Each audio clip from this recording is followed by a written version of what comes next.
බිත්තියේ ලේනකන් ඔළුව ගහගන්න තරම් චර වේදනාවකින් මං වින්දා. ලංකාව පුරාම දැනගත්ත තැනට මේ ලෙඩේ සුව කරගන්න ගියා. ලක්ෂ ගාණක් වියදම් කරන්න ඇති.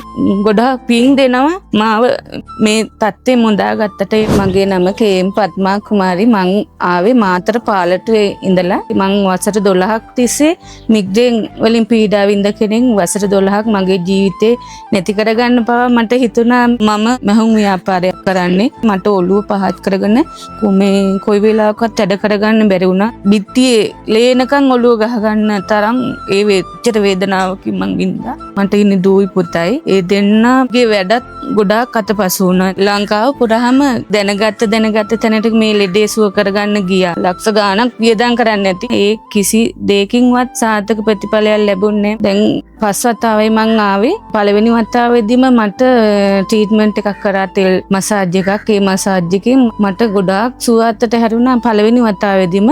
ඊට පස්සේ දැන් මේ පස්වෙනි වතාවේ එන්නේ මට දැන් 100%ක්ම සුවයි. ડોક્ટર දේවින්දට ගොඩාක් පින් දෙනවා මාව මේ තත්ත්වෙ මුදාගත්තට. කාර්ය මණ්ඩලයේ ගොඩාක් සාර්ථක කාර්ය මණ්ඩලයක් ඉන්නේ. හරීම හොඳයි. දැන් අපි සිංහල බෙහෙත් කිව්වම හැමතැනින්ම බෙහෙත් හොය දඟලන්න කියන්නේ හොයන්න ඕන කරදරයක් නේක. ඇත්තටම සිලෝන් හොස්පිටල් එකේ දෙන බෙහෙත් ටික ගොඩාක්ම සාර්ථකයි. හොයන්න ඕනේ බෙහෙත් හැම ටැබ්ලට් එකක් පවා දෙනවා ඒ ලෙඩේට.